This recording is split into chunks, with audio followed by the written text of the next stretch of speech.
Vamos a tener un tiempo para adorar y cantar a Dios y me gustaría leeros un texto. Siempre que preparo el culto, busco un salmo para motivarnos a alabar. Pero en esta ocasión, mientras buscaba un salmo, me acordé de un texto en la carta que el apóstol Pablo escribe a Colosas, a los colosenses, y este es el texto que os quiero leer. Colosenses 3, del 15 al 17. Dice, y la paz de Dios gobierne en vuestros corazones, a la que asimismo fuisteis llamados en un solo cuerpo, y sed agradecidos. La palabra de Cristo more en abundancia en vosotros, enseñándoos y exhortándoos unos a otros en toda sabiduría. Fijaos en esto, volvemos a leerlo. Dice, enseñándoos y exhortándoos unos a otros en toda sabiduría, cantando con gracia en vuestros corazones al Señor, con salmos e himnos y cánticos espirituales. Y todo lo que hacéis, sea de palabra o de hecho, hacedlo todo en el nombre del Señor Jesús, dando gracias a Dios Padre por medio de Él. Os voy a invitar a que nos pongamos en pie para alabar al Señor y a los músicos que pasen, pensando que todo lo que hagamos, incluso este tiempo de adoración, lo hagamos para su gloria.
Jesús.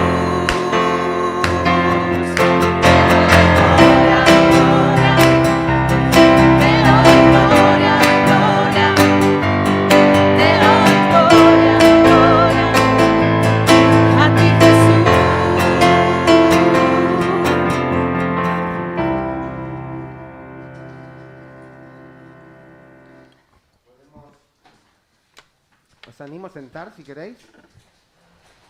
Y antes de cantar la siguiente canción,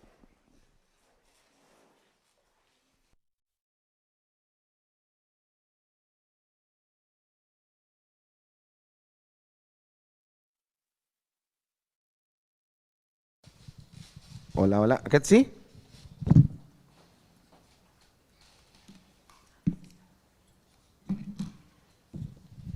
Decía que hemos cantado una canción primera que nos animábamos a venir a adorarle, y ahora en la segunda canción hemos cantado que su nombre es hermoso. Cuán hermoso eres, Jesús, dice la canción, y que nosotros le damos gloria. Me gustaría que pudiésemos tener unas 3, 4 oraciones para decirle esto que hemos cantado al Señor, pero desde ahí sentados, en voz alta. Yo os pondré el micro, me ayudará Valentina, y que podamos decirle al Señor esto que hemos cantado. Os animo a que no tengáis temor ni vergüenza y podamos decírselo al Señor.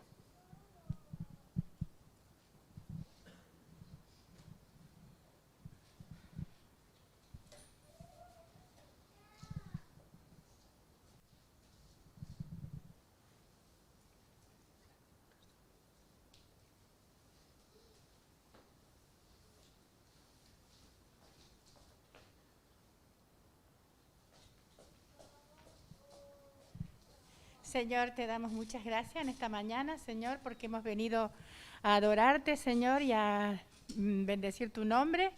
Queremos darte muchas gracias, Señor, por el cuidado que has tenido en todos estos días de nuestras vidas, Señor, y también te damos muchas gracias porque tú eres Dios, eres Rey, eres digno de toda alabanza y adoración. Gracias, Señor, por esta oportunidad que nos das de poder estar aquí con nuestros hermanos cantando para ti, Señor. En el nombre de Jesús, amén.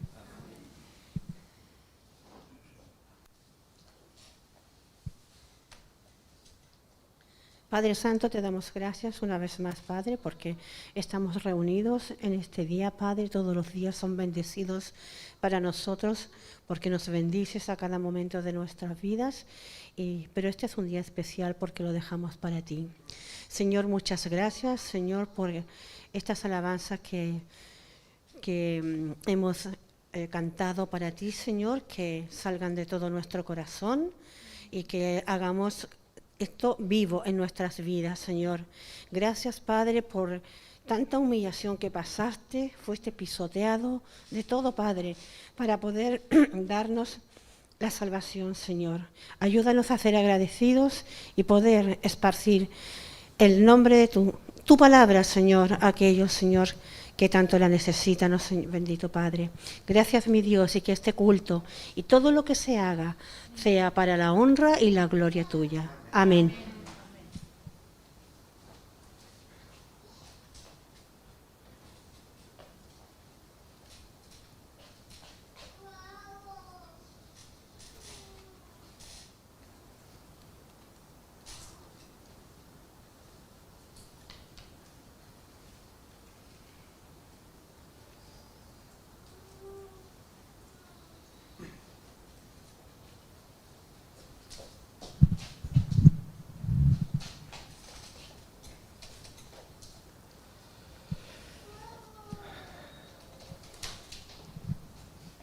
Señor, ahora vamos a participar de los símbolos y queremos presentarnos delante de ti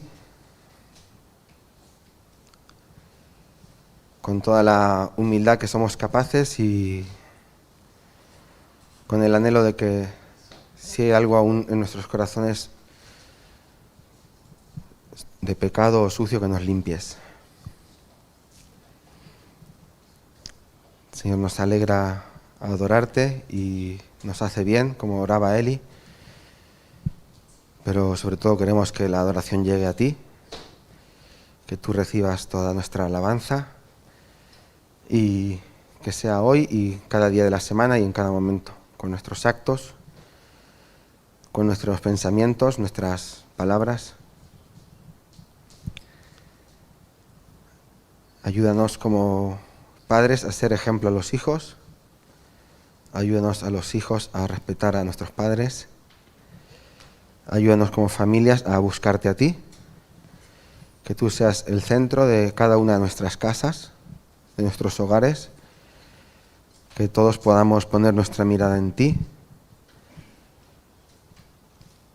Y que podamos disfrutar de tu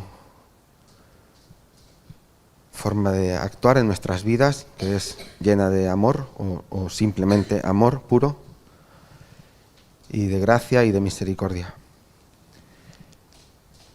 Ayúdanos a buscarte cada día más y que nuestras canciones, cuando nos juntamos el domingo, sean fruto de lo que vivimos cada día a tu lado. En el nombre de Jesús, amén. Antes de participar de los símbolos, me gustaría que cantásemos una canción más. Es una canción muy antigua, que seguramente todos conocéis, a lo mejor los más jovencitos no, pero son solo 4 líneas, así que seguro que la podéis aprender rápido. Y os voy a invitar a que nos pongamos en pie para que salga bien nuestra voz.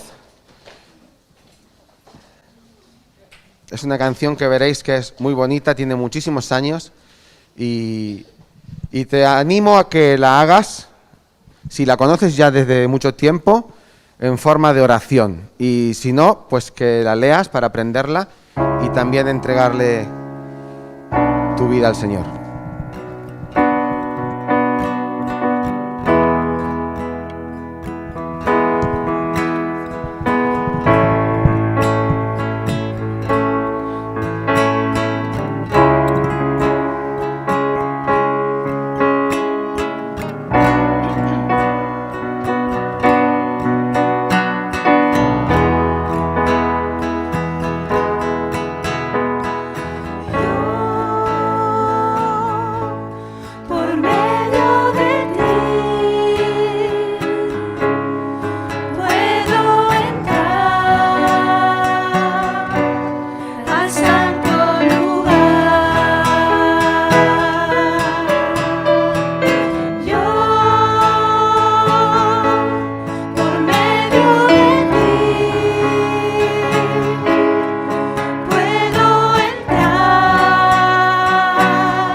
Podemos sentarnos y le voy a pedir a Miguel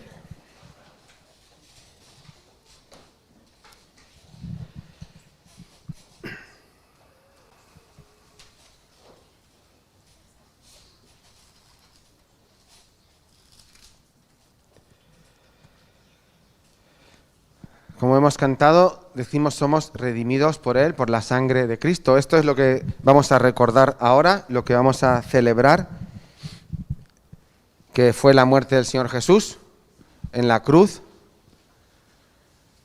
Ayer en casa hablábamos con mis hijos de, creo que, no me acuerdo el texto ahora, de la parábola del sembrador, creo que es Marcos 4, donde Jesús curiosamente explica la parábola y después le preguntan qué quieres decir y la explica el significado. Es buenísimo este texto, porque Jesús cuenta la parábola y luego explica qué quiere decir, por si no ha quedado claro, ¿no? Y decíamos que Bueno, leíamos que había semilla que caía al lado del camino y se secaba, semillas que caían entre pedregales y crecía rápido, pero no tenía fundamento. Y luego la semilla que venía el diablo y quitaba del corazón esta semilla. Y que había una semilla que caía en tierra fértil y que era la que daba fruto a 30, 60 y 100 por uno. Es decir, que se multiplicaba un montón esta semilla dando fruto. Y hablábamos con mis hijos, yo les decía que ¿dónde están nuestros corazones? ¿Qué tierra tienen nuestros corazones? ¿Tierra seca, árida? ¿Tierra de piedras que cae y parece que va a crecer pero después no? ¿Tierra entre espinos que ahogan la palabra o una tierra fértil que recoge esa semilla, que le da sus nutrientes, la humedad que necesita, el calor que necesita y la hace prosperar y dar fruto?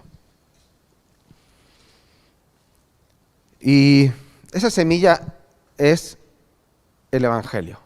Y el Evangelio es para cada uno de los que estamos aquí. Ese regalo es para Noah y para, no sé si mi padre es el más mayor, Jesús, para cada uno de nosotros. Y algunos lo hemos aceptado. Algunos hemos aceptado y, bueno, digamos que tenemos tierra ahí, entre árida, fértil, un poquito, a veces se seca, a veces nos regamos, pero lo intentamos. Y es lo que vamos a recordar. Esto que decimos que es pan, y que decimos que recuerda el cuerpo del Señor Jesús, es por cada uno de vosotros. Y está en ti aceptarlo. Está en ti aceptar este regalo y buscar a Dios y querer que Él te bendiga.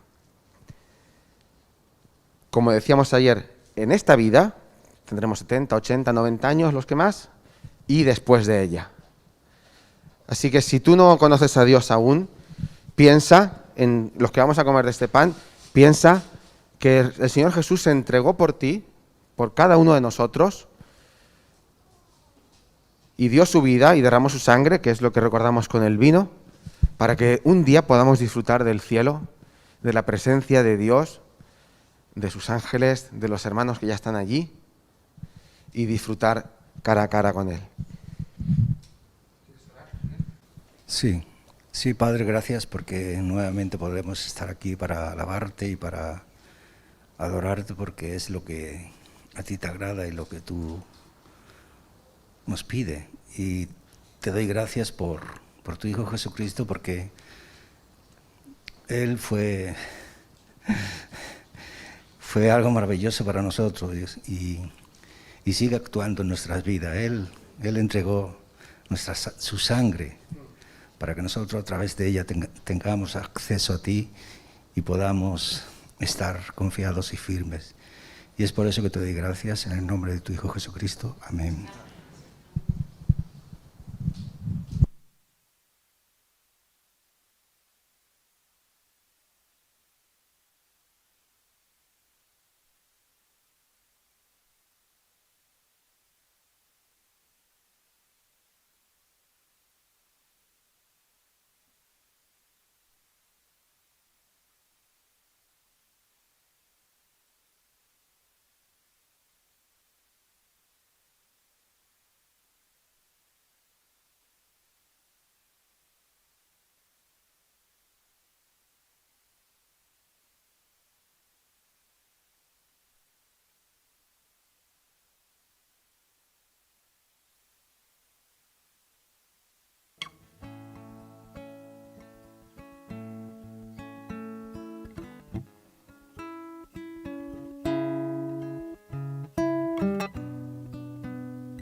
Dice la primera carta a los Corintios: porque yo recibí del Señor lo que también os he enseñado, que el Señor Jesús, la noche que fue entregado, tomó pan, y habiendo dado gracias, lo partió y dijo: tomad, comed, esto es mi cuerpo que por vosotros es partido. Podemos comer del pan.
El texto que leía sigue diciendo que asimismo tomó también la copa después de haber cenado, diciendo: esta copa es el nuevo pacto en mi sangre. Haced esto todas las veces que la bebiereis en memoria de mí. Así pues, todas las veces que comiereis ese pan y bebiereis esta copa, la muerte del Señor anunciáis hasta que Él venga. Podemos beber.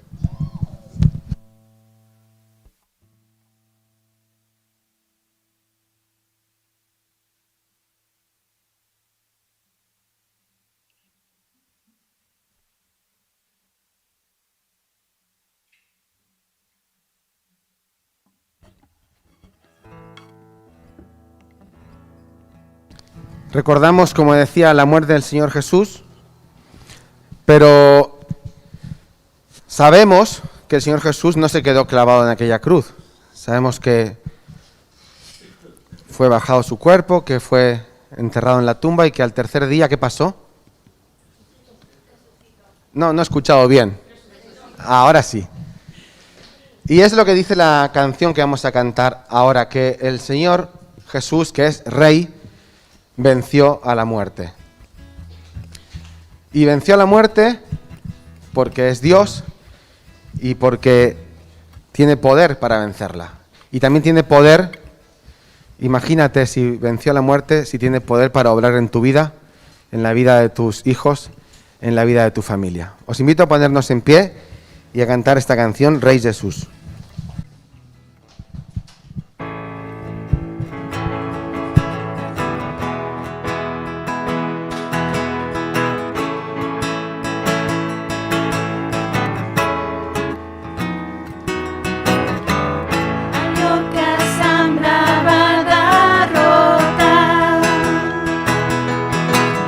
La historia en 3 días va a cambiar.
Vamos a cantar una última canción que dice Creo en ti. Y vamos a también a tener ese tiempo para pasar la ofrenda. Le voy a pedir a Ramón si me quiere ayudar. Gracias, Ramón. Vamos a cantar esta canción mientras Ramón recoge la ofrenda en la bolsita. ¿Te parece, Ramón? Vale.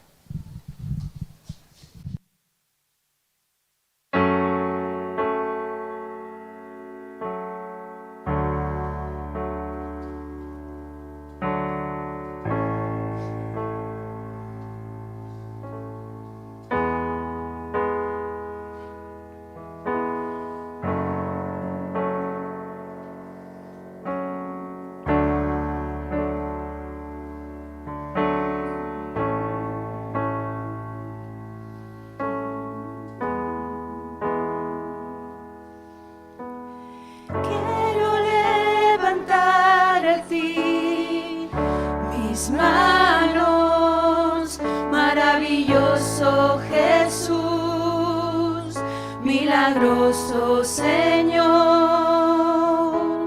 Llena este lugar de tu presencia y haz descender tu poder a los que estamos aquí.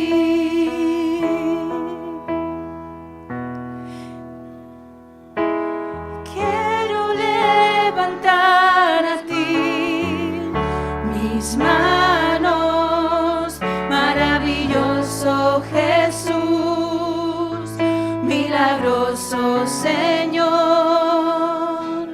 Llena este lugar de tu presencia y haz descender tu poder a los que estamos aquí. Creo en ti, Jesús,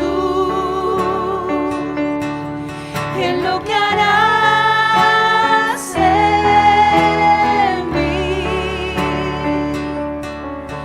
Creo en ti,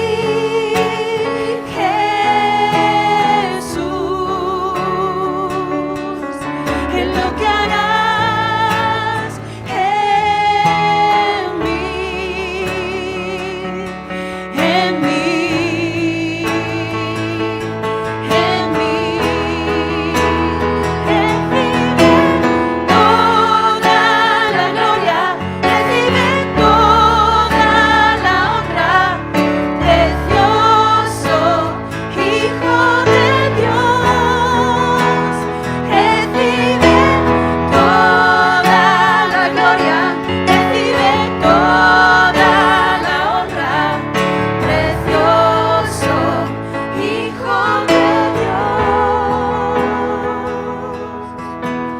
Quiero levantar a ti mis manos, maravilloso Jesús, milagroso Señor. Llena ese lugar de tu presencia y haz extender tu poder a los que estamos aquí. Creo en ti, Jesús, en lo que harás en mí.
y en lo que harás en mí.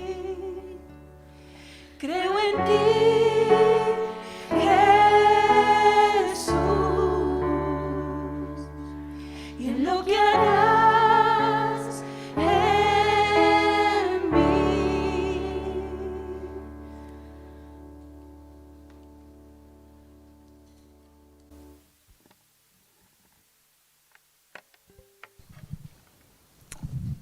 Amén. ¿Podemos sentarnos?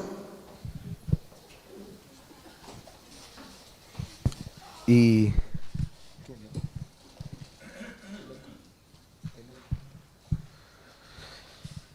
vale, vamos a tener ahora el tiempo de reflexión de la palabra, de escuchar lo que Dios quiere decirnos a través de su palabra, y va a estar a cargo de Benjamín, nuestro anciano de la iglesia en San Boi, Santa Coloma, y los niños van a pasar a la escuela dominical.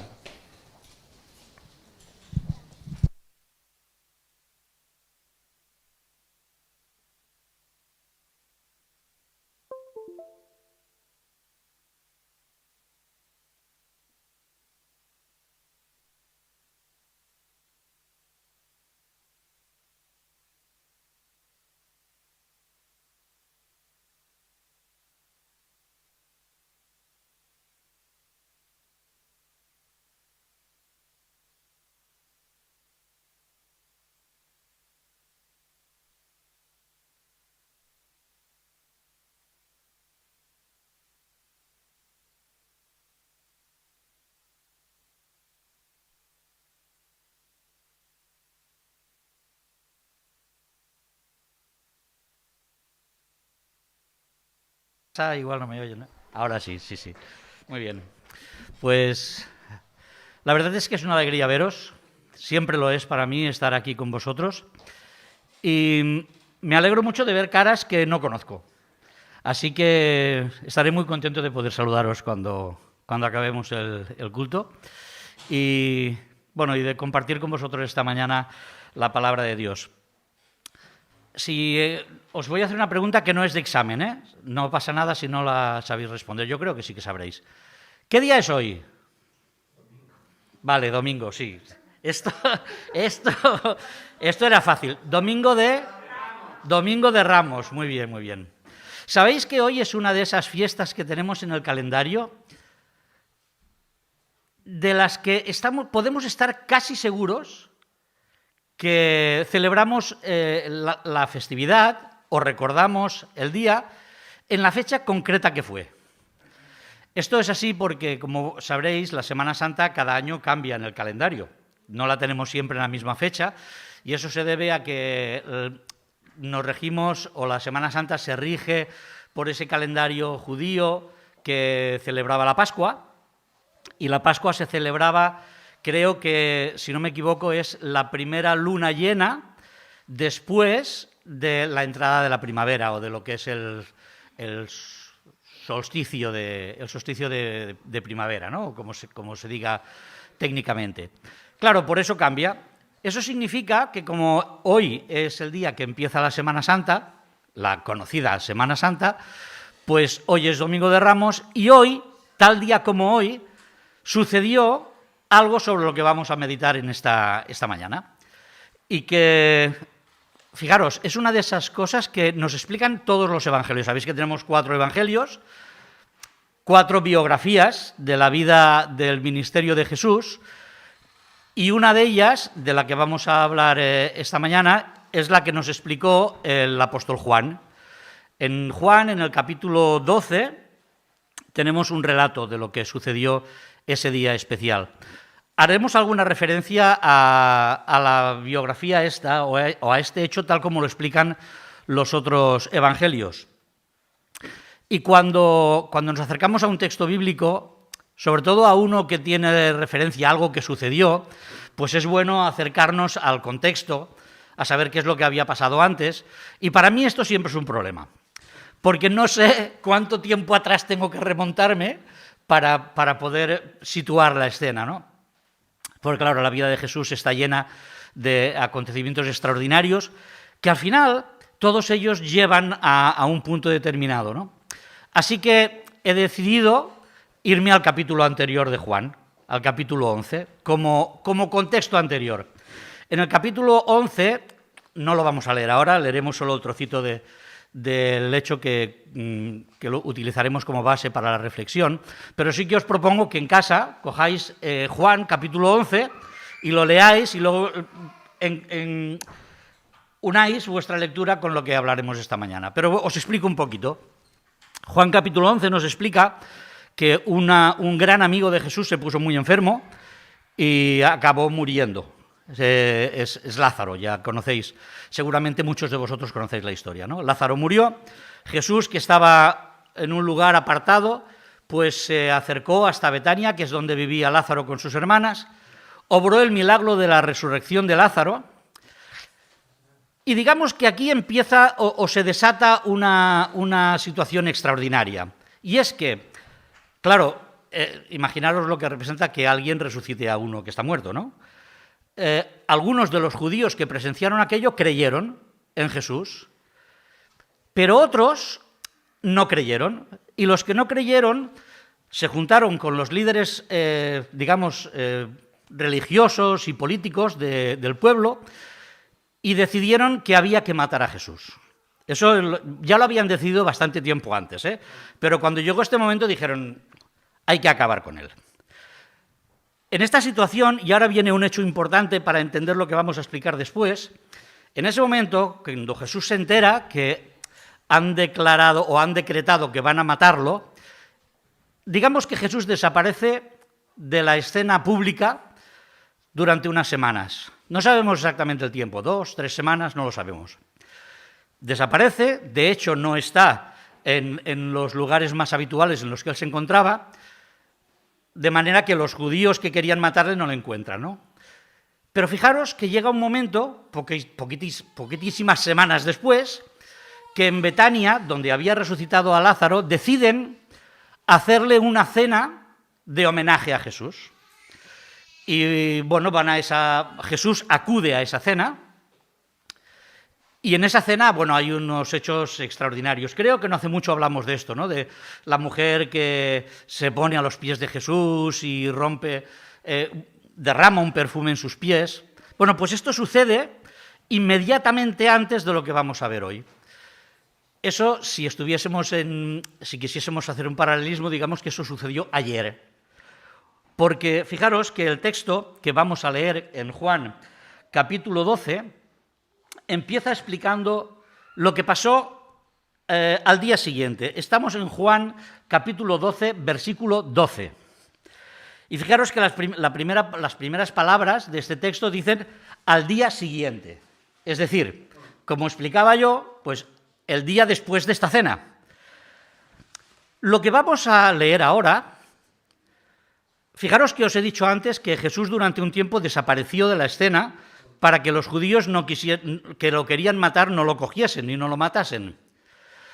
Hay otra cosa muy interesante que necesitamos tener en cuenta para reflexionar en lo que vamos a ver ahora. Y es que lo que vamos a leer no sucedió por casualidad. No sucedió por casualidad porque seguramente vosotros recordaréis que hay otros evangelios que cuando hablan de la entrada de Jesús en Jerusalén explican que Jesús cogió a 2 de sus discípulos y les dijo, id a la aldea que está cerca y cuando entréis en la aldea veréis un pollino, un asna que no ha sido montada, cogedlo y me lo traéis. Y si alguien os pregunta, le decís, es que el maestro lo necesita y luego lo devolverá. Así que nos encontramos delante de un hecho, lo que vamos a leer es un hecho que no fue casualidad. Fue un acto premeditado por Jesús y preparado por Jesús. Y con esto en mente vamos a leer lo que sucedió. Creo que lo he puesto por aquí. Tengo que darle aquí. Vale. Bueno, yo he querido llamar a esta reflexión, a este sermón, la entrada triunfal recibiendo a Jesús. Pero mirad, os tengo que decir una cosa, he tenido muchos problemas Bueno, la parte del título en mayúsculas no he tenido ningún problema porque así lo titula muchas veces nuestras Biblias, ¿no? La entrada triunfal. He tenido problemas para poner el subtítulo. Y ahora cuando estaba sentado aquí, cuando estaba alabando con vosotros al Señor, estaba pensando, tenía que haber puesto el título que había pensado al principio. Así que os vais a quedar con este, que es el que he puesto aquí, pero os pido que recordáis el que os voy a decir ahora, porque me parece muy interesante recoger todo lo que esta mañana hemos hecho para poder entender que el título debería ser La entrada triunfal, Jesús y tú.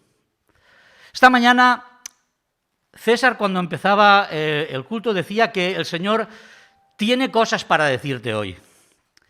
Así que me gustaría que retradujeseis eso que pone ahí y que, aunque es verdad, recibiendo a Jesús, leyeseis ahí Jesús y tú.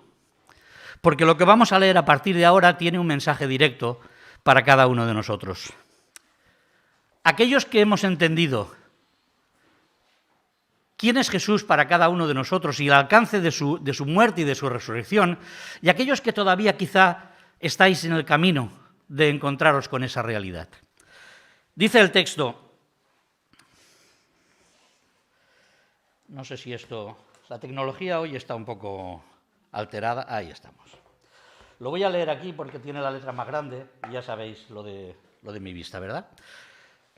Bueno, pues ahí dice, el siguiente día, Juan 12:12, el siguiente día, grandes multitudes que habían venido a la fiesta, al oír que Jesús venía a Jerusalén, tomaron ramas de palmera y salieron a recibirle, y clamaban, Hosana, bendito el que viene en el nombre del Señor, el Rey de Israel. Y halló Jesús un asnillo y montó sobre él, como está escrito, no temas, hija de Sión, he aquí, tu rey viene montado sobre un pollino de asna. Estas cosas no las entendieron sus discípulos al principio, pero cuando Jesús fue glorificado, entonces se acordaron de que estas cosas estaban escritas acerca de él y de que se las habían hecho. Y daba testimonio la gente que estaba con él cuando llamó a Lázaro del sepulcro y le resucitó de los muertos. Por lo cual también habían venido la gente a recibirle porque habían oído que él había hecho esta señal. Pero los fariseos dijeron entre sí, ya veis que no conseguís nada. Mirad, el mundo va tras él.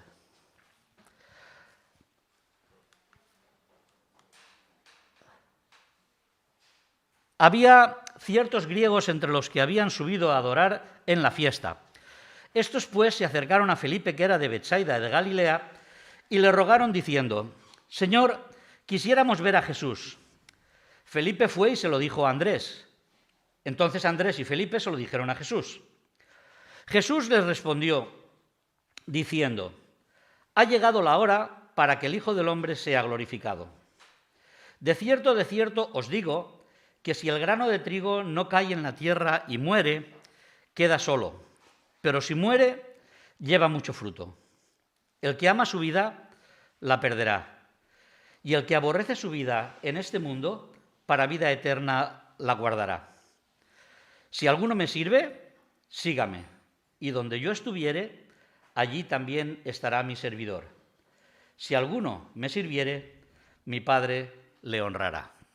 Bueno, este es el texto. Para los que estáis acostumbrados a leer o a meditar en la Biblia, pues seguramente un texto súper conocido, ¿no? Y bueno, pues ya habréis visto, ¿no?, que tiene como dos partes. Hay una parte en las que se ve la actitud de ciertas personas, o que nos explica qué es lo que estaba sucediendo, y una segunda parte en la que parece que Jesús habla. Yo he querido dividir esta reflexión en dos partes. Una es precisamente eso, ¿no?, la actitud de las personas, qué personas habían, por qué estaban allí. Y una segunda parte en la que me gustaría hablar de la reacción de Jesús delante de esa situación. Una reacción que, como veremos, tiene dos vertientes. Jesús responde en silencio algunas de las cosas que pasan y responde con palabras también. Así que vamos a hablar un poquito de esto.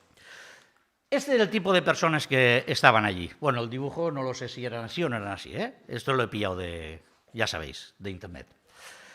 Pero lo que sí que es verdad es que habían este tipo de personas allí reunidas. Habían, como hemos leído, habían unas personas que eran peregrinos. Quiere decir que había gente que no era de Jerusalén y que había llegado a Jerusalén porque iba a celebrarse la Pascua. Y como iba a celebrarse la Pascua, había la costumbre de que muchas personas acudiesen a la ciudad de Jerusalén para celebrar allí la Pascua, para ir al templo, para tener una celebración especial. Era algo especial para mucha gente. Así que había muchísimas personas allí. Los historiadores dicen que se juntaban más de 1 millón de personas en Jerusalén, en una ciudad que por supuesto no tenía las dimensiones que tienen ahora las ciudades, pero que se podían llegar a reunir como más de 1 millón de personas en Jerusalén. No sé si es así o no es así, pero lo que sí que es verdad es que habría muchísima gente que no eran ciudadanos de Jerusalén y que estaban en aquel lugar. Estas personas habían escuchado cosas sobre Jesús, porque Jesús a estas alturas, después de 3 años de ministerio, ya era conocido en Palestina. Por lo menos se hablaba de él. Era un rabí que hacía cosas especiales y que la gente había oído hablar de él. Por lo tanto, cuando escucharon que este rabí llegaba a Jerusalén, salieron a ver quién es, a ver qué podemos ver de él. Por supuesto, acompañaban a Jesús los discípulos que llevaban ya muchos años con él, que habían estado en la cena del día anterior, que le habían acompañado cuando Jesús se retiró para no ser cogido por los judíos, pues estaban allí los discípulos. Los 12, que eran más íntimos de él, y algunos otros que le acompañaban, mujeres y otras personas que acompañaban. Posiblemente estaban Lázaro, Marta y María también entre ellos. Estaría posiblemente el dueño del asno que le había prestado a Jesús, no sé. Había los discípulos, los más cercanos a Jesús. Después estaban los otros judíos, los que habían presenciado físicamente la resurrección de Lázaro, los que tenían, los que sabían que Jesús tenía un poder diferente al que se conocía en aquella época, que era un hombre que tenía palabras de vida, pero no solamente palabras de vida, sino que tenía poder incluso para resucitar a los muertos. Después estaban los fariseos, estos que aparecen aquí en el texto que hemos leído, que, tradicionalmente eran enemigos de Jesús. Eran enemigos de Jesús y habían, si nos leemos los textos anteriores, pues recordaréis, ¿no? Habían decidido matar a Jesús. Y después aparecen aquí unos personajes, a partir del versículo 20, habían unos personajes que Juan llama que eran unos griegos, pero eran unos griegos especiales. Cuando la Biblia o los evangelios nos hablan de griegos, o el Nuevo Testamento nos habla de griegos, está hablando de aquellas personas que no eran judías, que por lo tanto no formaban parte directamente del pueblo de Dios. Podían ser creyentes, seguramente era el caso de estas personas, porque dice que en el versículo 20 que había unos griegos que habían subido a Jerusalén a adorar. Por lo tanto, eran personas que habían asumido que el Dios judío era el Dios verdadero y que, por lo tanto, tenían necesidad de adorarle. Bueno, estas son las personas que se acercan o que están acompañando a Jesús, que han salido a recibir a Jesús. Por lo tanto, ahora me gustaría que pudiésemos hacer esta reflexión. ¿Por qué las personas, este tipo de personas del que hemos hablado, habían salido a recibir a Jesús? Bueno, hay diferentes motivos. Yo he intentado agrupar, un motivo para cada una de estas personas, ¿no? Habían algunos que salían a recibir a Jesús, extrañamente, de una manera especial, porque Jesús no era la primera vez que iba a Jerusalén. Era como mínimo, era la tercera vez que Jesús iba a Jerusalén, porque él acostumbraba a ir a Jerusalén a celebrar la Pascua. Por lo tanto, no era la primera vez que Jesús iba a Jerusalén, pero sí es la primera vez que sucede una cosa como esta que estamos viendo. es muy posible que les hubiese impactado mucho lo que habían escuchado. Algunos lo que habían visto. Habían visto la resurrección de Lázaro. Otros habían escuchado que había resucitado a Lázaro, que había sanado hacía muy poco a 2 ciegos en Jericó, que explicaba unas historias y unas parábolas extraordinarias, que se acercaba a la gente necesitada, y esto les impactaba. La verdad es que dice el Evangelio de Mateo que le identificaban como el profeta de Galilea. O sea, que habían algunos que entendían que Jesús era un profeta especial, un profeta de la región de Galilea que traía pues, el mensaje de Dios. Pero seguramente la mayoría de los que estaban allí, de estos que aparecían allí, estaban esperando al Mesías. Bueno, en realidad, fijaros que no me he equivocado, ¿eh? He puesto Mesías en minúscula y lo he hecho a propósito, porque estaban esperando al Mesías al que ellos entendían. Ellos entendían que vivían oprimidos por Roma, que tenían que pagar impuestos, que tenían que someterse a los romanos, y esperaban a alguien que viniese a liberarles de esa situación. Ese era el Mesías que ellos entendían. La verdad es que seguramente no tenían muy claro los textos del Antiguo Testamento, aunque conocían el Antiguo Testamento, a lo mejor no tenían muy claro los textos que hablaban del Mesías que tenía que sufrir. Pero la verdad es que estas personas estaban esperando a un Mesías que les liberase de la opresión de los judíos. Y claro, imaginaros, si alguien ha resucitado a un muerto hace 4 días, bueno, 4 días es un decir, unos días antes, pues si tenía poder para resucitar a un muerto, ¿cómo no iba a poder liberarles de los judíos? De los romanos, perdón. Así que tenemos a estas personas que esperan a un Mesías que les libere. Y salen a recibirle como en las grandes ocasiones, hemos leído, ¿no? Con palmas, con ramas de olivo, poniendo sus mantos a los pies de aquel Jesús que entraba. Y están cantando, o mejor dicho, recitando un texto bíblico que ellos conocían muy bien. Nosotros lo conocemos como el Salmo 118. Ellos seguramente no tenían el número del Salmo 118, pero sí que recordaban lo que decía el Salmo y lo estaban recitando. Sálvanos ahora, Rey, que vienes en el nombre del Señor. Esto es lo que decía más o menos el Salmo 118. Y estas personas habían salido a decir Hosana, que significa sálvanos ahora. Hosana, bendito el que viene en el nombre del Señor. Sálvanos porque sabemos que estás viniendo en el nombre del Señor.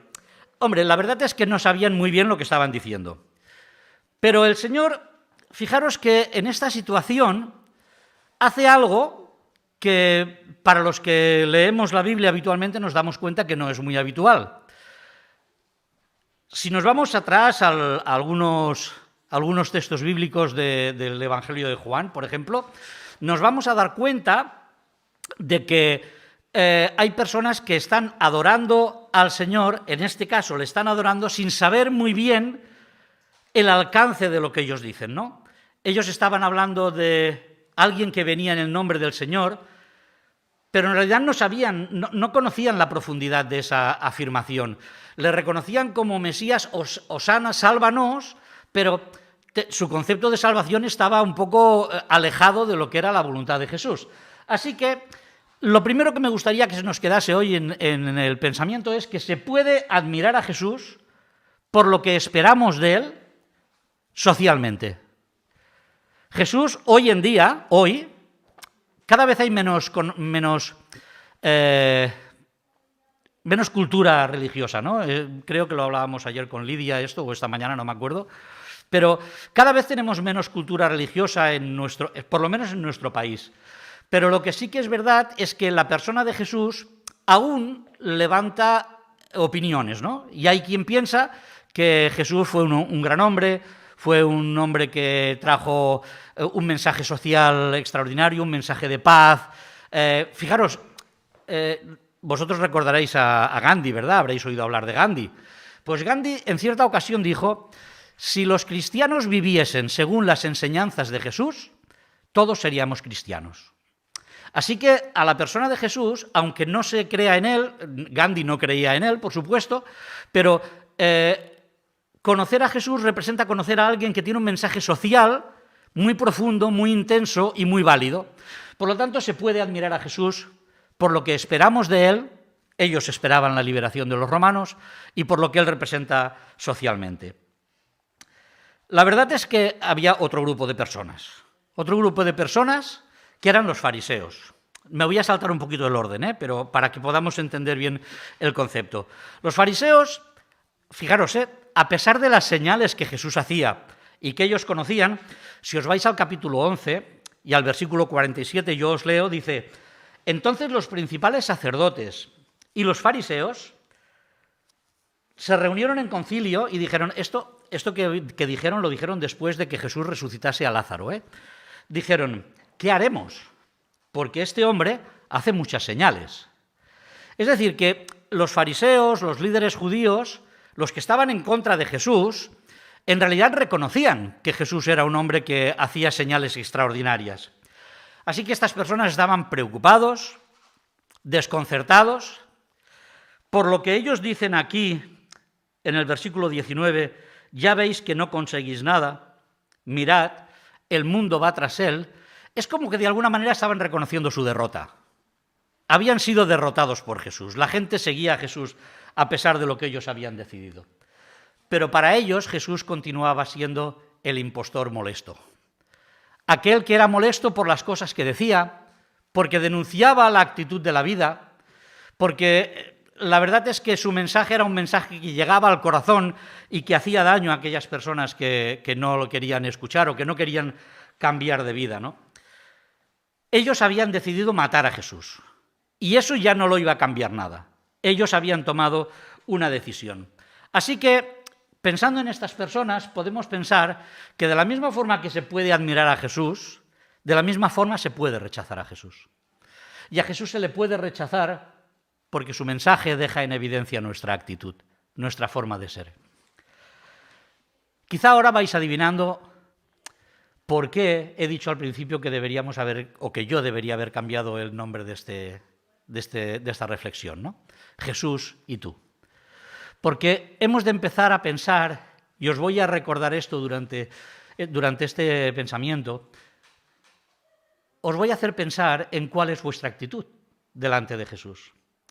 No sé si estamos entre los que admiran, de momento, o entre los que rechazan. Un siguiente grupo lo encontramos en los discípulos. Fijaros que los discípulos llevaban como 3 años al lado de Jesús, y este punto lo he querido llamar el maestro velado, que no es un nombre extraño, ¿no? He querido poner el maestro velado porque para los discípulos, en muchas ocasiones, Jesús era un personaje al que no entendían. Y esta era una de esas circunstancias. Fijaros que Juan, en un alarde de sinceridad, porque él escribe, él estaba aquí, Juan estaba aquí, y dice que no entendían lo que pasaba, que no lo entendían. Pero hay esta frase que a mí me parece muy, muy interesante, que dice, pero lo entendieron después. Ya hablaremos de esto, ¿no? Hablaremos de esto un poquito más adelante.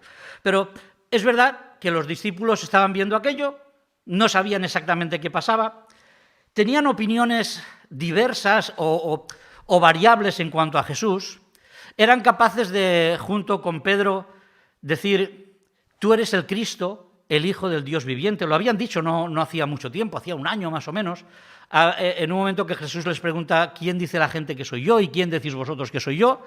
Son capaces de decir, tú eres el Cristo, el Hijo del Dios viviente. Pero, en contraste, al cabo de poco tiempo son capaces delante de una actuación de Jesús en el mar, en tormentas, se preguntan, ¿quién es este que aún el viento y el mar le obedecen? Tienen una confusión real en su mente, ¿no? Son capaces de ver la gloria del Señor en el monte de la transfiguración. Son capaces de decir, Señor, ojalá nos quedemos aquí porque esto es extraordinario. Pero al mismo tiempo son capaces de regañar a Jesús cuando Él dice, no, voy a ir a Jerusalén y es necesario que allí sufra y que allí padezca. Y le regañan, pues no vayas. Así que tenían un poquito de confusión los discípulos, ¿no? Y esto me lleva a pensar en que se puede seguir a Jesús con sinceridad, porque no quiero dudar, y creo que no lo debemos hacer, de la sinceridad de los discípulos que siguen a Jesús, pero se puede seguir a Jesús con toda la sinceridad y no tener claro su mensaje, no tener claro lo que Él está diciendo o lo que Él nos está explicando.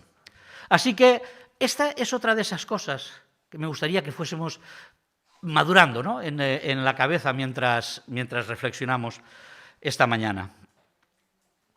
Y por último nos encontramos con los griegos. Estos personajes me han inquietado, he de decir la verdad. Me han inquietado porque no sé exactamente qué pasaba con ellos. De hecho, Juan no nos lo explica. Juan nos dice que habían unos griegos que habían subido a adorar, con eso ya hemos dicho antes que seguramente eran personas que creían en el Dios de los judíos, pero estas personas no sabemos si tenían ¿cuál era realmente su actitud o su motivación para acercarse a Jesús, ¿no? Cuando la Biblia nos habla, o el Nuevo Testamento, mejor dicho, nos habla de griegos, ya os he dicho que nos habla de personas que no son judías, pero en este caso habían dos definiciones. Los judíos utilizaban dos definiciones para los griegos que se acercaban a creer en el Dios de Israel. Una era prosélitos. Quizá lo habréis oído alguna vez esta palabra rara, ¿no? Prosélitos. Prosélitos significa que eran unos no judíos que habían decidido hacerse judíos. Y como habían decidido hacerse judíos, no solamente creían en el Dios de los judíos, sino que pasaban por todo el proceso necesario para hacerse judíos. Es decir, pasaban a circuncidarse, que era lo que marcaba si realmente uno era judío o no era judío. Entonces estos griegos que se circuncidaban eran conocidos como prosélitos, y estos tenían derecho a todo como cualquier otro judío. Pero luego habían otros griegos, también creyentes, también creían en el Dios de los judíos, pero se les llamaba temerosos de Dios. Estos eran personas que creían en el Dios de los judíos, pero que no se habían circuncidado. Se conformaban con ser creyentes y estar cerca del pueblo de Israel. Encontramos como mínimo dos casos en los evangelios. Hay un centurión, en uno de los evangelios se nos explica que acudió a Jesús para que sanase a su siervo, y nos dice el texto que era un hombre que había ayudado, que les había levantado sinagogas, era un temeroso de Dios, un hombre que creía. Y luego hay otro más famoso, quizá, que se llama Cornelio. Algunos recordaréis el nombre de Cornelio, Hechos capítulo 10. Pues Cornelio era un hombre temeroso de Dios, creía en Dios y de hecho tuvo una revelación especial por parte de Dios. Bueno, estos griegos seguramente eran temerosos de Dios. Y estos griegos tenían necesidad, frente al despiste de algunos de los que estaban allí y frente al rechazo de otros, estos seguramente estaban buscando en Jesús al erudito ejemplar, al que les podía enseñar a vivir de una manera correcta. Erudito ejemplar, filósofo sabio, profeta santo, llamarle como queráis. Pero seguramente estaban buscando a un hombre que les podía marcar unas normas de vida que les ayudasen a comportarse realmente como el Dios judío quería que ellos se comportasen. Pero fijaros que no se acercan a Jesús. Buscan un intermediario, se acercan a Felipe y le dicen: mira, nos gustaría hablar con Jesús. Es un hecho muy curioso, quizá para otra reflexión, que Felipe tampoco se atreve a ir directamente a Jesús a decir: mira, aquí hay alguien que quiere hablar contigo. Se va a buscar a Andrés. Oye, Andrés, que aquí hay gente que quiere hablar con Jesús. Y ellos dos, dice el texto, que ellos dos van a Jesús. Eso para otra ocasión, porque es muy interesante también. Pero estas personas buscan un intermediario o unos intermediarios para poder llegar hasta Jesús. Se puede buscar a Jesús también. Se puede buscar a Jesús para satisfacer necesidades intelectuales o incluso necesidades religiosas. Podemos considerarnos necesitados religiosamente para poder acercarnos a Jesús. Esto a grandes rasgos sería, bueno, pues la imagen de estas personas que están acompañando a Jesús, los que están recibiendo a Jesús en Jerusalén. La entrada triunfal, Jesús y tú. Porque Jesús responde a todo esto. Jesús tiene una actitud delante de todas estas personas y mirad, francamente, esto es lo que nos interesa. Bueno, nos hemos fotografiado. Hemos hecho una fotografía, hemos hecho una situación, podemos mirar dónde andamos cada uno, pero Jesús entonces tiene respuesta. Cuando estaba reflexionando en los versículos estos, estaba pensando, bueno, voy a intentar dar una respuesta para cada, o mirar qué es lo que Jesús dice a cada uno de los grupos. Pero cuando llevaba bastante tiempo reflexionando, dije, pero es que no hay una respuesta para cada uno. Porque en realidad las respuestas que Jesús da, aunque sí que particularmente pueden parecer que estén más adecuadas para unos que para otros, en realidad la respuesta de Jesús son respuestas que sirven para todos. Mejor dicho, que todos deberían escuchar. Lo primero que sucede, y esto me gusta que volvamos un poquito al principio, a la introducción que yo hacía, fijaros, decimos, no era la primera vez que Jesús entraba en Jerusalén, ¿verdad? Eso ya lo hemos aclarado. En otras ocasiones, Jesús había rechazado clara y abiertamente el deseo popular de hacerle rey o de exaltarle. Por si no recordáis, yo os lo recuerdo de una manera rápida. En un momento determinado, Jesús hace un milagro extraordinario y alimenta a más de 5.000 personas. Y cuando ha acabado de alimentar a esas 5.000 personas, dice que el pueblo lo quería hacer rey. Quería hacerle su rey, claro, cómo no. Alguien que te da de comer sin que tengas que hacer nada, pues imagínate, pues mi rey. Y Jesús dice que desaparece, que se aleja, que se esconde para que eso no suceda. Y en otras ocasiones esto pasa también. Incluso cuando algunos de las personas a las que él libera le reconocen como el Altísimo, como el Hijo de Dios, le dicen, no, calla, no lo digas. Así que con esto en mente, deberíamos preguntarnos, ¿qué ha pasado ahora que Jesús nos esconde? ¿Cuál es la diferencia? ¿Por qué Jesús las otras veces no quiso que le hiciesen rey, no quiso tener un reconocimiento popular extraordinario y ahora no solamente lo acepta, sino que entra en su pollino, sí, como un hombre de paz, pero entra aceptando los vítores, las alabanzas, las palmas y todo lo que está sucediendo allí? ¿Qué es lo que ha pasado ahora? Pues mirad, lo que pasa es que Jesús controla los tiempos. Esa es la realidad. Jesús controla los tiempos y decide cuándo y cómo. No es algo que podamos decidir los hombres, no es algo que podían decidir en aquel momento los hombres. Era Jesús el que, según el gran reloj de Dios, decidía cuándo era el momento en que tenía que manifestar su gloria delante de las personas. Fijaros que cuando luego él empieza a hablar, que llegan los griegos y se quieren acercar, lo primero que Jesús les dice, no sabemos si a los griegos, no sabemos si a los discípulos, no sabemos si a todos los que estaban allí delante, pero lo primero que les dice es, ha llegado la hora para que el Hijo del Hombre sea glorificado. Esta es la primera gran respuesta del Señor. La primera gran respuesta del Señor es, yo soy quien tiene el control de los tiempos.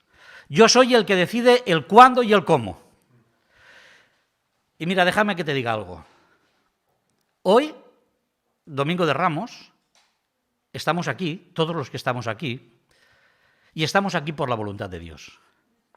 Estamos aquí porque Dios ha hecho algo determinado que nos ha traído hasta aquí. Quizá algunos venimos habitualmente como cada domingo. Quizá otros venís invitados. Quizá otros estáis todavía en esa parte del conocimiento ligero de la persona de Jesús. Pero lo que sí que es cierto es que Jesús tiene su momento y tu momento. Y él decidió en esta situación acercarse a aquellas personas. Y lo segundo que vemos aquí, fijaros que Jesús todavía no ha dicho nada, Bueno, yo me he adelantado a lo de la glorificación para aclarar un poquito la situación, pero Jesús hasta aquí no ha dicho nada, Otra cosa que sucede es que aquellas personas lanzan un mensaje. ¿Recordáis? Hosana, bendito el que viene en el nombre del Señor. Y Jesús no se niega a esto. Otras veces se había negado, no digáis nada, mantened silencio, pero ahora no se niega. Ahora lo que quiere Jesús es que las personas que están allí, los que están escuchando, los que simplemente miran, sean conscientes de que es verdad, de que aunque el mensaje que aquellas personas están dando no es un mensaje realmente comprendido hasta la saciedad, lo que están diciendo es verdad. Venía en el nombre del Señor, claro que sí, venía en el nombre de Dios, venía a enseñar a las personas el carácter de Dios, venía a enseñar a las personas el plan de Dios, el objetivo de Dios para cada uno de ellos. Venía a salvar. En cierta ocasión dijo, el Hijo del Hombre ha venido a buscar y a salvar lo que se había perdido. Así que realmente lo que estaban diciendo aquellas personas era verdad, aunque no lo comprendiesen. Aunque ellos este concepto de salvación no lo tuviesen demasiado claro, era verdad lo que estaban diciendo. Y por supuesto, era el Mesías. Bendito el que viene en el nombre del Señor. Era el Mesías. Era el Rey. Aunque el reino que ellos esperaban fuese un reino diferente al que Jesús traía. Pero estaba claro, Jesús les deja hablar porque ha llegado el momento de su glorificación y porque lo que estaban diciendo era verdad. Era la hora de proclamar quién era y a qué venía. A los fariseos, claro, a los fariseos directamente, pero en realidad a todos en general, les da una respuesta contundente pero misericordiosa a su actitud. Mirad, nos tenemos que ir un poquito más atrás. Yo os leeré si no lo tenéis a mano. En el Evangelio de Lucas, cuando Lucas explica esta misma situación, lo hace en el capítulo 19.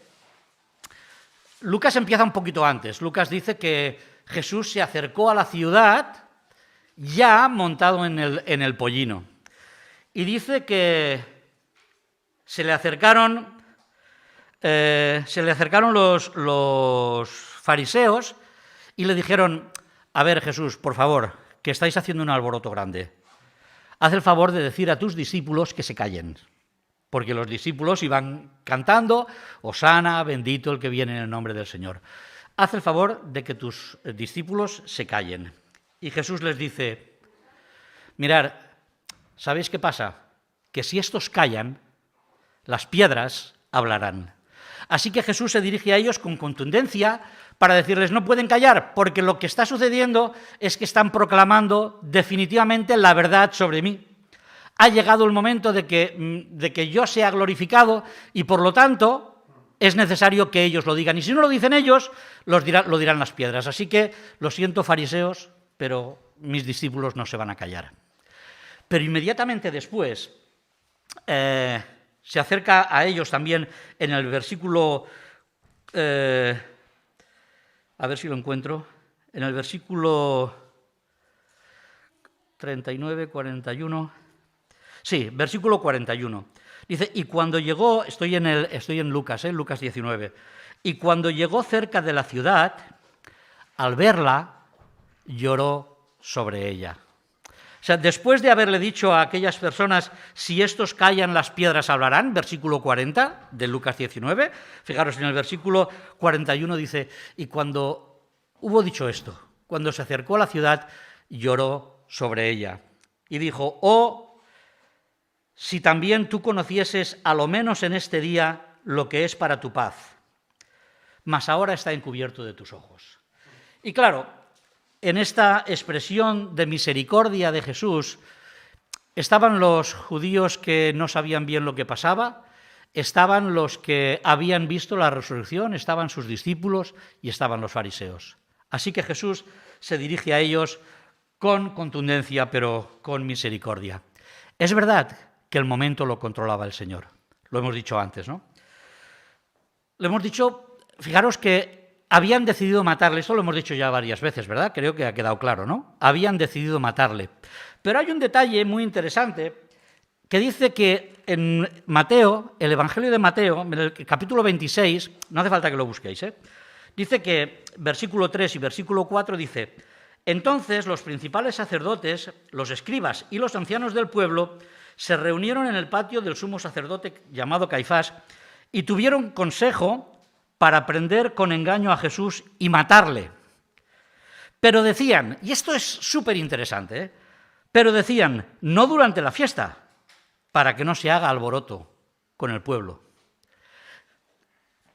Es muy interesante, porque esta frase que decimos continuamente, que el Señor controla los tiempos, lo hemos dicho antes, ¿no?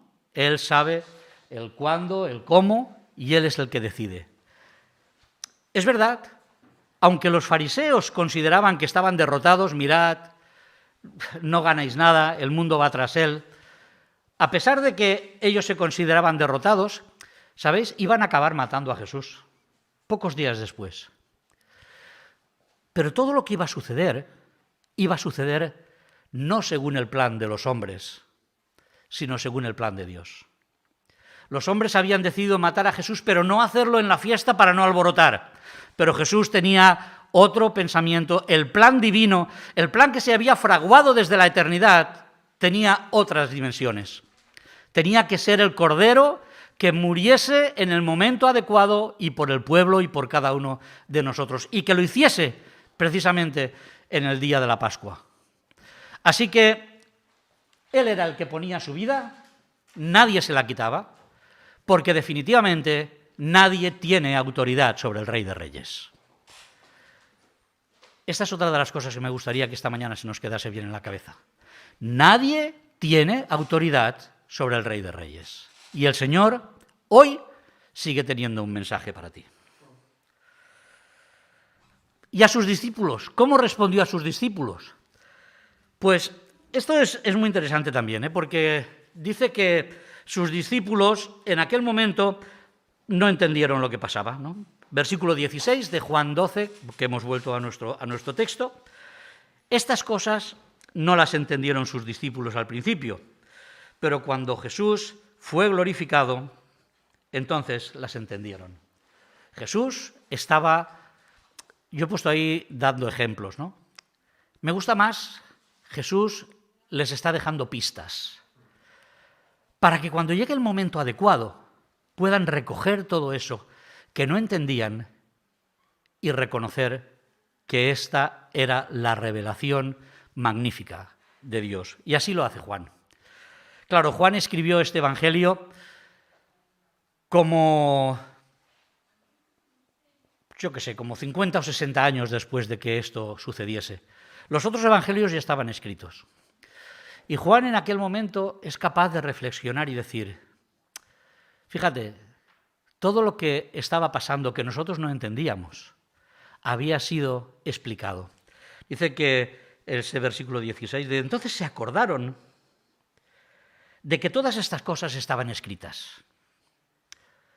Que los profetas ya habían dicho que iba a suceder eso y que había sucedido.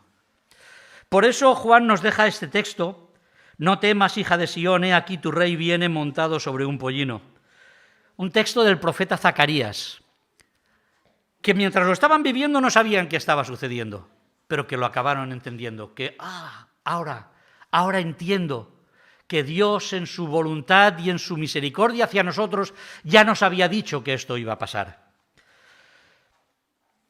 Llegaba el momento de su glorificación y ellos tampoco lo entendían. Cuando dijo eso, que había llegado el momento de su glorificación, seguramente se quedaron pues sin entender qué es lo que estaba pasando. Pero después entendieron que claro que era el momento de su glorificación, porque la muerte de Jesús en la cruz lo que hacía es que Él volviese al Padre.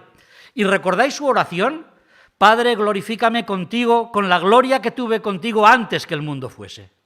La muerte del Señor Jesús en la cruz estaba manifestando su propia gloria. La muerte del Señor Jesús en la cruz estaba resaltando los atributos de amor y de misericordia que daban gloria también a Dios, que le daban gloria a Él mismo. Su resurrección hacía entender que Él tenía todo el poder y que por lo tanto tenía que ser glorificado. Su muerte iba a traer gran fruto, mucho fruto. Así que todo esto, cuando pasó el tiempo, los discípulos lo entendieron.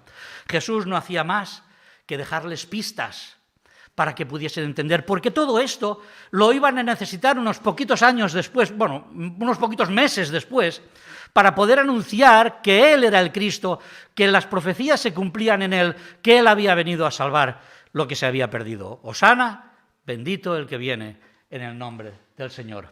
Pero sin la ayuda del Espíritu Santo es imposible. Por eso no lo entendieron, por eso en este momento no lo entendieron. Porque necesitaban que el Espíritu Santo iluminase sus corazones, iluminase sus vidas, de manera que pudiesen comprender lo que Dios estaba haciendo, lo que Dios les estaba diciendo. Y fíjate, me quiero parar otra vez aquí. La entrada triunfal de Jerusalén, Jesús y tú. Si hay cosas que todavía no entiendes, pide ayuda de Dios. Pide que el Espíritu Santo ilumine tu vida, porque sin duda alguna el Señor va a abrir tu corazón, va a abrir tu mente, para que puedas entender exactamente lo que Él tiene para ti, lo que Él ha llegado a hacer por cada uno de nosotros. No me quiero alargar demasiado, me parece que me estoy alargando, perdonadme, ¿eh? Voy a intentar ir rápido. Lo siguiente que pasa es que el mensaje que Jesús está dando es un mensaje que a muchas personas desilusiona. A lo mejor tú estás desilusionado también, porque el mensaje que Jesús da es un mensaje que desilusiona. Ha llegado el momento en que el Hijo del Hombre sea glorificado. Ah, pues ya está. Ahora sí que viene ya cuando acaba con los romanos. Pero es que no es así, porque lo que dice Jesús a continuación, dice, es necesario que el grano caiga en la tierra y que muera. Así que la glorificación de Jesús empieza con su muerte. ¡Qué desilusión tan grande! Esperábamos otra cosa de Jesús. ¡Qué desilusión más tremenda! Esperábamos a un Mesías victorioso y viene un Mesías que sufre, porque no habían entendido. Porque realmente esa muerte glorificaba a Dios, porque precisamente esa muerte es lo que hacía que Él fuese grande. Explicó que solo su muerte aporta salvación. Y este es un hecho que vamos a recordar un poquito más tarde, pero que quiero que quede bien claro. Solo la muerte de Jesús aporta salvación. No hay tradición humana, no hay acción humana que nos pueda llevar a encontrarnos con la salvación. Solo su muerte, que hemos recordado esta mañana aquí, hemos recordado su cuerpo, hemos recordado su sangre. Solo eso puede aportarnos salvación. Así que Jesús se acerca a aquellas personas que le están escuchando y les dice, mirad, todo esto que está sucediendo para que entendáis que cuando yo muera, lo que va a traer el Padre y mi propio sacrificio es la posibilidad de la salvación para todos nosotros, para todos vosotros. Y después dice unas palabras un poco extrañas, palabras que nos dejan un poco aturdidos, ¿no? Versículo 25, el que ama su vida la perderá, y el que aborrece su vida en este mundo, para vida eterna la guardará. ¿Qué quiere decir el Señor con esto de aborrecer la vida? ¿Está diciendo que tenemos que odiar nuestra vida? ¿Está diciendo que tenemos que despreciar la vida que Él nos ha dado? Pues no, ni mucho menos, es evidente que no. Lo que tenemos que hacer es entender que lo que Jesús está diciendo es, cuidado, que necesitáis priorizar correctamente en vuestra vida. Necesitáis tener claro qué es lo que va primero y qué es lo que va después. Lo primero no es la liberación de los romanos, lo primero es la liberación de tu corazón. Lo que necesitas es entender que en tu vida has ofendido a Dios, que tu pecado te ha alejado de Dios y que necesitas que su obra expiatoria, que la sangre de Cristo limpie tu corazón para siempre. Quien ama su vida más que cualquier otra cosa, dice habitualmente, oye, solo vivimos una vez, hay que vivir lo mejor que podamos, hay que dar satisfacción a la vida porque al final solo vivimos esta vez. Pero permíteme que te diga que estoy seguro que esto lo entiendes, ¿no? Y que lo sabes. Esto no es vida. Porque Jesús dice que la vida plena, la vida verdadera, la que abunda, es la que provoca, la que genera tesoros en el cielo. Y lo único que genera tesoro en el cielo es el estar seguros de que la herencia de la salvación es nuestra. Que Jesús la ha ganado para nosotros. Lo único que genera tesoro en el cielo son aquellas cosas que cuando nosotros muramos aquí, continuarán. En Apocalipsis eso hay un versículo que lo dice de una manera extraordinaria, ¿no? Bienaventurados, dice, de aquí en adelante los muertos que mueren en el Señor. Sí, dice el Espíritu, descansarán de sus trabajos, pero sus obras con ellos siguen. Esto es lo que genera tesoros en los cielos. ¿Cómo te relacionas con tu familia? ¿Te relacionas en amor? ¿Les testificas con tu vida de que Jesús es tu Salvador? ¿Haces ver a la sociedad que Cristo ha hecho un cambio en tu vida?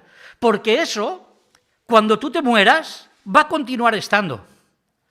Yo muchas veces pongo un ejemplo, y perdonadme que sea un ejemplo sobre mi propia vida, pero a mí mi abuela, que era una mujer que no tenía grandes capacidades ni intelectuales ni teológicas, me enseñó que el Evangelio no se aprende, que el Evangelio se vive. Era una mujer que vivía el Evangelio en su propia vida. Y eso, aunque ella se marchó con el Señor, sus obras continúan en cada uno de nosotros. Si alguno quiere venir en pos de mí, niéguese a sí mismo, tome su cruz cada día y sígame. Seguir a Jesús requiere someternos a su voluntad. Y eso es lo que significa aborrecer la vida. Aborrecer la vida significa mi voluntad está bajo la voluntad de Jesús. Así que fijaros cómo Jesús responde a todas estas personas que han ido a acompañarle, en este camino de entrada triunfal en Jerusalén.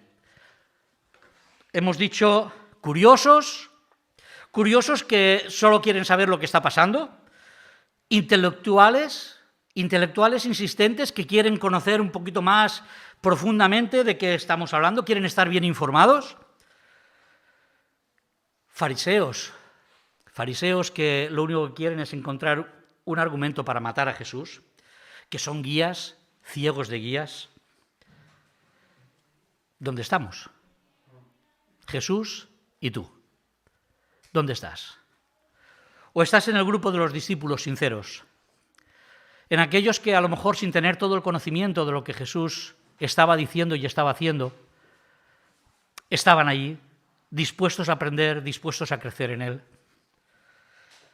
El llamamiento de Jesús realmente es radical. Es radical porque nos pide amarle a Él por encima de todas las demás cosas. Y eso a veces es difícil de evaluar o es difícil de pensar, ¿no? Pero yo creo que cada uno en su vida puede poner ejemplos prácticos, ¿no? Cada uno podemos saber qué es lo que en ciertos momentos de nuestra vida está por delante de Jesús. O qué es lo que debemos sacrificar. Fijaros, cuando el Señor dice el que aborrece su vida la perderá, o la ganará, perdón, dicho, el que aborrece su vida la ganará, en realidad lo que está diciendo es, yo quiero que me lo des todo. Mirad, es posible que en estas circunstancias, hoy, aquí, en el año 2022 y en el lugar en que vivimos, es muy posible, lo más seguro, es que Jesús no te lo pida todo literalmente. Es muy posible que no necesites romper con todo para dárselo a Jesús. Pero el que se acerca a Jesús a seguirle, a encontrarle en el camino, a acompañarle en su entrada en Jerusalén, tiene que saber que aunque hoy Jesús no te lo pida literalmente todo, tienes que estar dispuesto a darle literalmente todo. Esa es la realidad. Dispuestos a darle nuestras expectativas, nuestros planes de vida, nuestra reputación, nuestras propiedades o incluso nuestra salud. Esto suena raro, ¿no? Pero hay hermanos a los que el Señor les pide que vayan a lugares en los que su salud se va a estropear. Como hijos de Dios, el Señor nos pide que si quieres ser un discípulo sincero, tienes que estar dispuesto a esto. Dispuesto, dispuesta. Vamos a acabar, porque ojalá todos estemos decididos a ocupar el lugar de los que sinceramente acompañan a Jesús, de los que sinceramente quieren servirle, de los que sinceramente quieren estar a su lado. Y eso significa que, recapitulando todo lo que hemos dicho, pensemos seriamente, solo la muerte de Jesucristo nos da la salvación.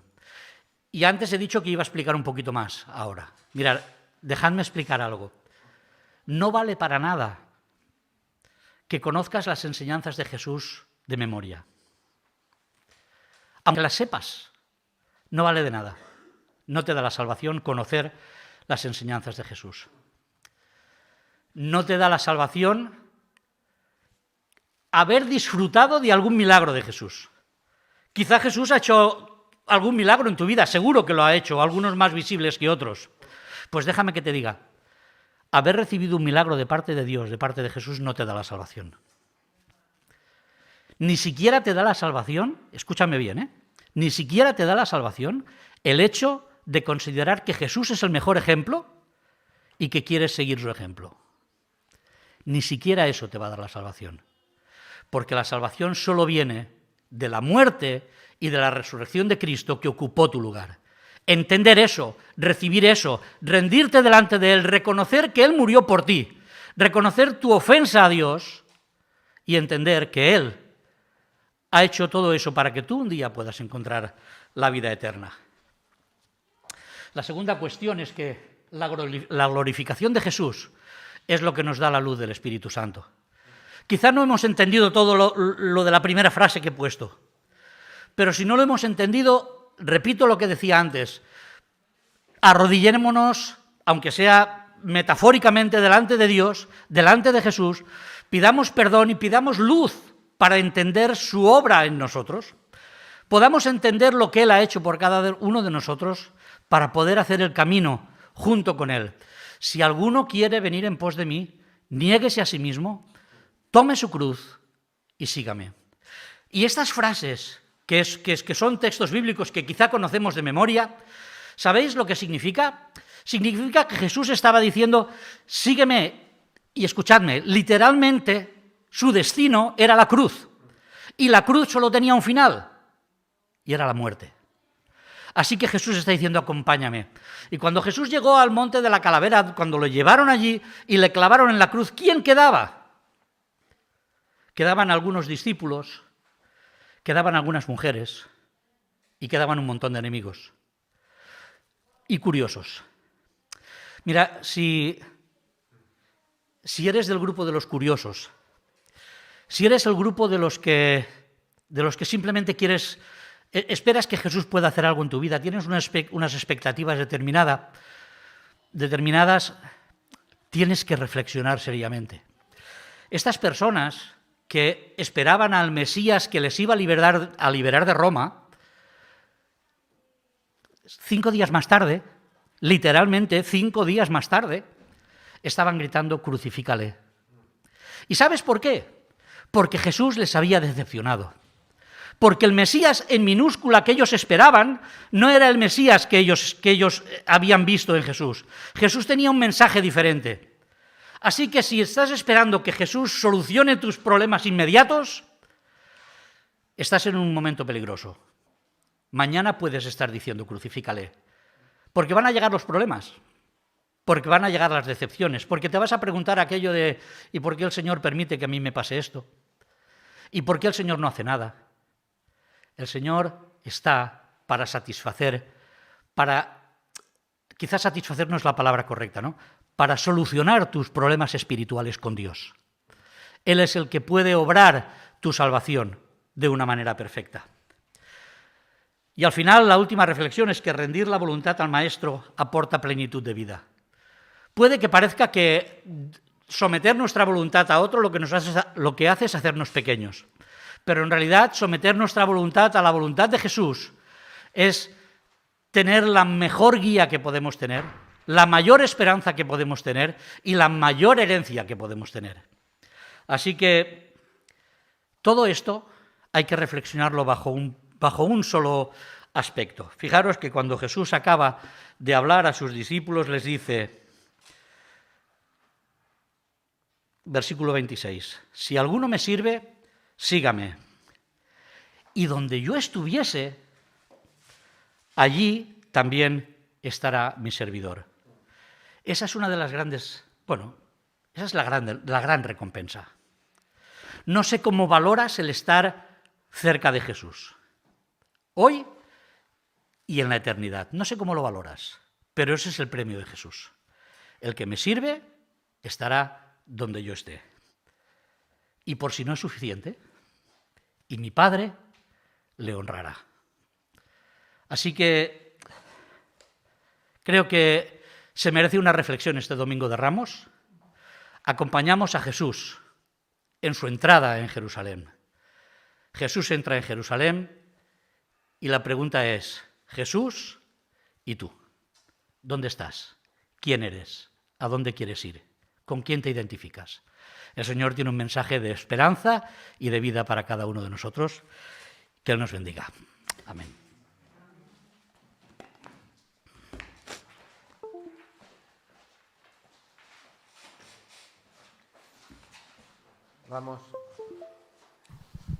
Vamos pues a terminar con una oración. Le había mandado un WhatsApp a una persona que está aquí dentro, pero no me ha leído si quería terminar. David, ¿tú quisieras orar? ¿Sí? Te acerco el micro, Mati. Con la oración de David estaremos despedidos.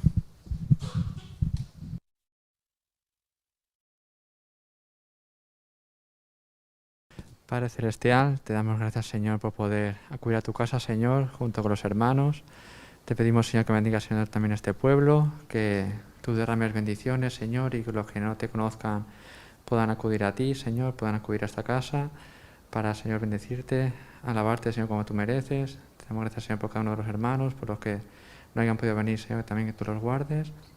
Te damos gracias, Señor, por la alabanza, por la predicación de Benjamín, Señor, que nos ayudes a entender, Señor, a apostarnos ante ti, Señor, a abrir las puertas de nuestras casas, de nuestras vidas, nuestros corazones, Señor, a tu presencia. Te damos gracias siempre por la vida de tu Hijo Jesús, Señor, por nosotros, y ayúdanos, Señor, en esta Semana Santa, volver a recordar, Señor, ese sacrificio que hiciste por nosotros, Señor, por cada uno de nosotros, siendo pecadores, fallando, Señor, cada día, pero que tú nos levantas, Padre, tú purificas nuestros corazones, Señor, y te damos gracias por cómo eres y por todo lo que haces en nuestras vidas. Gracias, Padre, por lo que hacemos nosotros, y te pedimos que nos bendigas esta semana. En tu nombre te lo pedimos. Amén.